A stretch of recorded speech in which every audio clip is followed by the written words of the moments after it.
ഹരേ കൃഷ്ണ. എല്ലാവർക്കും വിളക്ക് എന്ന യൂട്യൂബ് ചാനലിലേക്ക് സ്വാഗതം. സർവം കൃഷ്ണാർപ്പണമസ്തു. ഇന്ന് നമുക്ക് ഭഗവത്ഗീത 10th ചാപ്റ്റർ 10th ശ്ലോക. തേഷാം സതതയുക്താനാം ഭജതാം പ്രീതിപൂർവകം ദദാമി ബുദ്ധിയോഗം തം യേന മാമുപയാന്തി തേ. വിവർത്തനം: പ്രേമഭക്തിയോടെ എന്നെ സദാ ആരാധിക്കുന്നവർക്ക് എന്നെ പ്രാപിക്കാനുതകുന്ന ബുദ്ധിവിശേഷം ഞാൻ നൽകും.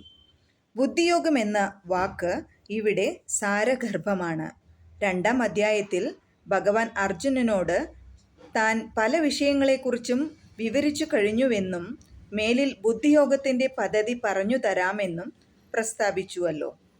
ഇതിൽ ബുദ്ധിയോഗത്തെക്കുറിച്ചാണ് ഉപദേശിക്കുന്നത്.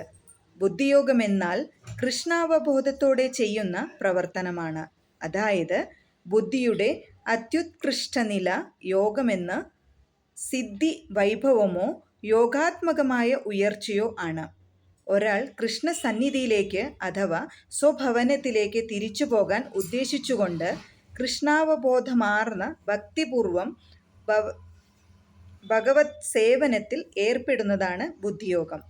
ഭൗതിക ലോകത്തിലെ ബന്ധനങ്ങളിൽ നിന്ന് മുക്തി നേടാനുതകുന്ന പ്രക്രിയയാണ് ബുദ്ധിയോഗമെന്നും പറയാം. പുരോഗതിയുടെ ആധ്യാത്മിക ലക്ഷ്യം കൃഷ്ണൻ തന്നെ. ജനങ്ങൾക്ക് ഇത് അറിഞ്ഞുകൂടാ. അതിനാൽ ഭക്തന്മാരുടെയും വിശ്വാസ്യനായ ആധ്യാത്മിക ഗുരുവിൻ്റെയും സഹവാസം പ്രാധാന്യമർഹിക്കുന്നു. കൃഷ്ണനാണ് തൻ്റെ പ്രാപ്യസ്ഥാനമെന്ന് ഒരാൾ അറിയണം. അതറിഞ്ഞു കഴിഞ്ഞാൽ ക്രമേണ ആ വഴിക്ക് നടന്ന് ലക്ഷ്യത്തിലെത്തിച്ചേരാം. ജീവിത ലക്ഷ്യം എന്തെന്നറിഞ്ഞിട്ടും കർമ്മഫലാസക്തി കൈവിടാത്തവനത്രേ കർമ്മയോഗി. ലക്ഷ്യം കൃഷ്ണനാണെന്നറിഞ്ഞാലും കൃഷ്ണനെ പറ്റിയുള്ള ഊഹാപോഹങ്ങളിൽ തൽപരനായിരിക്കുന്നവൻ ജ്ഞാനയോഗിയാണ്.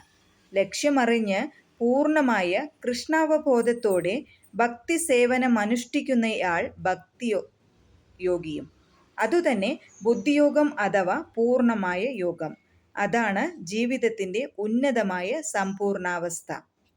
വിശ്വാസ്യനായൊരു ആധ്യാത്മിക ഗുരു ഉണ്ടായാലും ഒരു ആധ്യാത്മിക സംഘടനയിൽ ഉൾപ്പെട്ടാലും ശരി, മുന്നേറാനുതകുന്ന ബുദ്ധിശക്തി ഒരാൾക്കില്ലെങ്കിൽ അയാൾക്ക് കൃഷ്ണൻ അന്തര്യാമിയായിരുന്ന് ഉപദേശങ്ങൾ നൽകുന്നു.